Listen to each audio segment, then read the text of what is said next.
देना चाह रहे हैं। ये बहुत बड़ा आरोप भारत के ऊपर था। देखिए, मीडिया की वजह से तो भारत की विदेश नीति का हाल बुरा हुआ ही, इसमें कोई दो राय नहीं। तो उस कमेटी ने उस वक्त के गृह मंत्री राजनाथ सिंह को एक रिपोर्ट दी थी और उसमें साफ तौर पर कहा था कि भारतीय मीडिया को कंट्रोल करने की जरूरत है। लेकिन इसका एक दूसरा पक्ष भी है। दूसरा पक्ष भी है कि सरकारी पक्ष ये चाहता है कि नरेंद्र मोदी की छवि एक ऐसे व्यक्ति के तौर पर पेश की जाए, एक ऐसे प्रधानमंत्री के तौर पर पेश की जाए। और इसलिए मेरा इस पूरा का पूरा यूरोप है और अमेरिका है।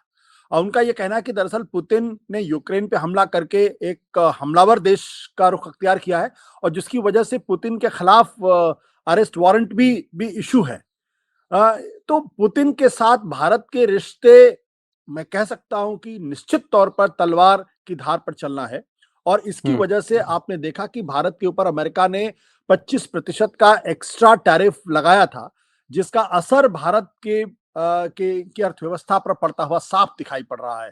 हालांकि उसके एवज में भारत जो रूस से लगातार ऑयल खरीद रहा है, उसमें थोड़ी कमी भी आई है। लेकिन एक जमाने में जब भारत रूस से ऑयल खरीदता था तो उसका प्रतिशत तकरीबन 2% था। लेकिन जब से यूक्रेन वॉर शुरू हुआ है तब से वो बढ़ के 40% के आसपास हो गया है। और जो ट्रेड, बायलैटरल ट्रेड भारत और रूस के बीच में ऑयल को लेकर $10 बिलियन का था, वो आज की तारीख में $68.7 बिलियन का ट्रेड हो गया है। तो भारत और रूस के रिश्तों में ऑयल परचेज, यानी जो तेल की खरीद है, वो एक बहुत ही महत्वपूर्ण भूमिका अदा कर रहा है। लेकिन इसकी वजह से भारत की अंतर्राष्ट्रीय स्तर पर काफी आलोचना भी हो रही है और अमेरिका ने इसी वजह से भारत के ऊपर एक्स्ट्रा 25% का टैरिफ भी लगाया हुआ है। तो यानी भारत और रूस के रिश्ते इस वक्त एक ऐसी दिशा में चल रहे हैं जिसमें ना तो उनके साथ रहना उचित है और ना ही उनको छोड़ना उचित है। तो इस संदर्भ में अगर हम देखेंगे कि पुतिन जो भारत की यात्रा पर आए हैं, इसको अमेरिका और यूरोपियन देश किस तरीके से देख रहे होंगे, ये बहुत आसानी से समझी जा सकती है। और आपने बिल्कुल सही कहा कि जब पुतिन की यात्रा होने वाली थी उसके कुछ दिन पहले ही जिस तरीके से 3 यूरोपीय देशों ने कि जो उनके भारतीय अनुयायी हैं, जो फ्रांस, जर्मनी और यूनाइटेड किंगडम, उन्होंने एक लेख लिखा और उस लेख में उन्होंने पुतिन की जम के आलोचना की है। लेकिन इस लेख का जो संदर्भ है वो पुतिन की आलोचना नहीं है, क्योंकि पुतिन की आलोचना तो सारे देश कर रहे हैं इस वक्त। तो ये लेख भारतीय मीडिया में 3 बड़े देशों के जो राजदूत है वो क्यों ये बात लिख रहे हैं, या डिप्लोमेट है वो क्यों इस बात को लिख रहे हैं? वो दरअसल भारत को संदेश देना चाह रहे हैं। भारत को संदेश दे रहे हैं कि आप जिस तरीके से पुतिन को एक राजकीय सम्मान दे रहे हैं और अपने यहाँ उनका आदर सत्कार कर रहे हैं, ये उचित नहीं है। और इसलिए मेरा स्पष्ट तौर पे मानना है कि पुतिन का भारत यात्रा इस वक्त भारत के लिए बहुत कठिनाई पैदा करेगा, तलवार की धार पर चलने जैसा होगा। और भारत को अंतर्राष्ट्रीय मंचों पर काफी एक्सप्लेन करना पड़ेगा कि उन्होंने पुतिन को इतनी इज्जत क्यों दी कि उनको एक राजकीय सम्मान के तौर पर यहाँ बुलाया जा रहा है। तो उस संदर्भ में बहुत चैलेंजिंग है, बहुत ही चुनौतीपूर्ण है। लेकिन भारत एक ऐसा देश है जो लगातार अपनी विदेश नीति को किसी दूसरे देश के दबाव में या प्रभाव में नहीं करता। उसको इंडिपेंडेंट तौर पर अपनी विदेश नीति को चलाने का पूरा अधिकार है और मुझे लगता है कि उस दिशा में ये बढ़ा हुआ कदम है। लेकिन जो चुनौतियां हैं, उन चुनौतियों का पालन कैसे करेगा, उन चुनौतियों से पार कैसे पाएगा, अमेरिका और यूरोपीय देशों को कैसे समझा पाएगा कि भारत दरअसल अपनी विदेश नीति को अपने स्तर पर तो चलाने की कोशिश कर रहा है, लेकिन इसका कतई मतलब नहीं है कि वो पुतिन के समझाने पर या पुतिन के किसी प्रभाव में है, या वो यूक्रेन युद्ध को में वो पुतिन के साथ है। क्योंकि आपको याद होगा पिछले दिनों डोनाल्ड ट्रंप ने दरअसल उनका जो प्रशासन था उनकी तरफ से कहा गया था कि भारत तेल खरीद करके यूक्रेन वॉर में रूस को फंड कर रहा है। ये बहुत बड़ा आरोप भारत के ऊपर था और एक तरीके से भारत को यूक्रेन वॉर में खलनायक के तौर पर पेश करने की कोशिश भी थी और संदेश भी था कि आप पुतिन के जितना करीब आएंगे, रूस के जितना करीब आएंगे, वो भारत के लिए हितकर नहीं होगा, सही नहीं होगा। आशुतोष सर, तो आपने कहा कि रूस के साथ, पुतिन के साथ भारत का ना ज्यादा दूर जा सकता है ना वो उसके पास आ सकता है, लेकिन अब इसमें तो बैलेंस करना पड़ेगा। लेकिन भारत बैलेंस करने के कारण पिछला इतिहास हमने देखा है कि इधर भी साथ हो जाते हैं, उधर भी साथ हो जाते हैं, तो फिर तो और राजनीति खराब हो जाएगी, विदेश नीति हमारी।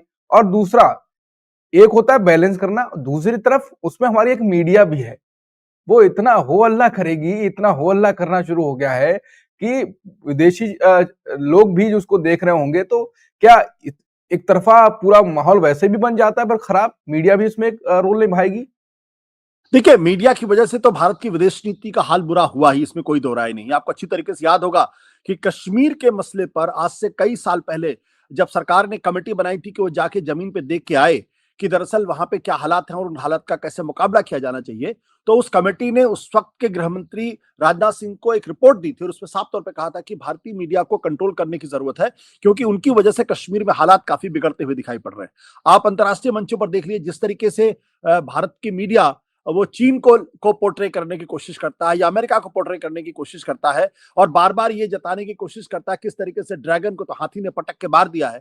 यानी कहने का हम्म। मतलब ये कि चीन भारत के सामने कुछ भी नहीं, उसकी कोई औकात नहीं है और चीन को एक तरीके से बड़े खलनायक विलन के तौर पर पेश करने की कोशिश करता है। उसका भी नुकसान कहीं ना कहीं भारत को हुआ है। तो भारतीय मीडिया को ये समझना चाहिए, खासकर टेलीविजन चैनल्स को समझना चाहिए कि आप जिस तरीके से विदेश नीति के मामले में असंवेदनशीलता और नासमझी का परिचय देते हैं, वो दरअसल भारत की विदेश नीति को नुकसान पहुंचाता है, भारत को नुकसान पहुंचाता है।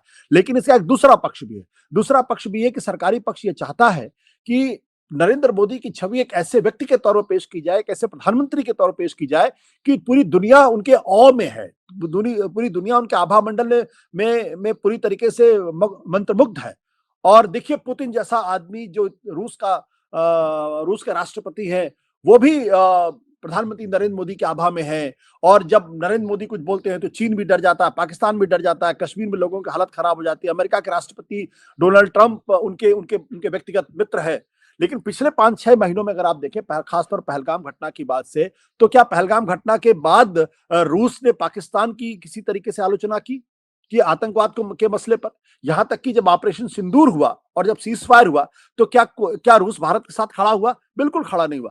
उल्टे रूस ने पाकिस्तान के साथ अपने रिश्तों को बेहतर करने की कोशिश की है, वहां इन्वेस्टमेंट करने के रास्ते उसने खोजे हैं। वो रूस आज की तारीख में चीन के बेहद करीब है।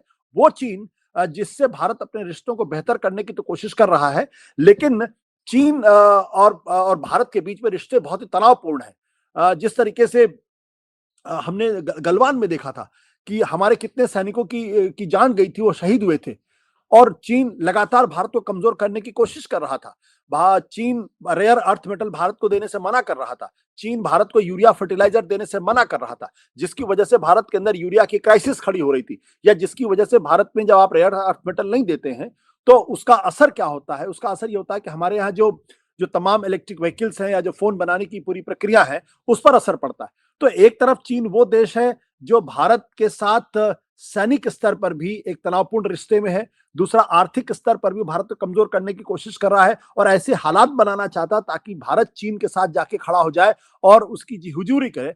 उस चीन के साथ रूस अपने रिश्तों को बेहतर करने की कोशिश लगातार कर रहा है। बल्कि मैं ये कहूं कि आज की तारीख में रूस जो है वो चीन का सबसे अच्छा दोस्त है, क्योंकि भारत अगर ऑयल खरीद रहा है तो भारत से ज्यादा रूस से ऑयल चीन खरीद रहा है।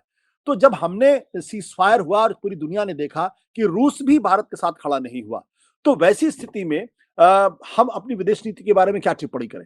लेकिन एक चीज बिल्कुल स्पष्ट है कि रूस से यानी सोवियत यूनियन से हमारे रिश्ते बहुत ऐतिहासिक है, बहुत पुराने हैं। जब 1971 की लड़ाई हुई थी, जब जिसमें बांग्लादेश का निर्माण हुआ था, जब अमेरिका ने भारत को आंख दिखाई थी, उस वक्त सोवियत यूनियन भारत के साथ खड़ा था मजबूती के साथ।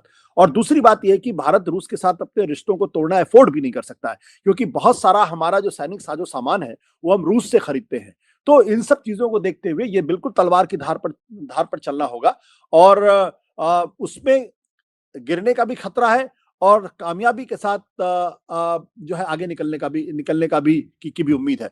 तो इसलिए बहुत संभल के चलना होगा और खासतौर पर जो भारतीय मीडिया है उसको पुतिन की यात्रा को ऐसे प्रोजेक्ट नहीं करना चाहिए जैसे कि कोई बहुत बड़ी कामयाबी है, क्योंकि इसका असर निश्चित तौर पर भारत यूरोप के रिश्तों में पड़ेगा। इसका असर निश्चित तौर पर भारत अमेरिका के रिश्तों में पड़ेगा, खासतौर पर अमेरिका के साथ, जो अमेरिका नहीं चाहता कि पुतिन जो है वो किसी तरीके से उनके लिए कोई एग्जिट रूट मिले। आपने देखा कि इस वक्त यूक्रेन वॉर के समय में भी एक युद्ध को खत्म करने की कोशिश की जा रही है और पुतिन पर लगातार अमेरिका हमलावर भी है।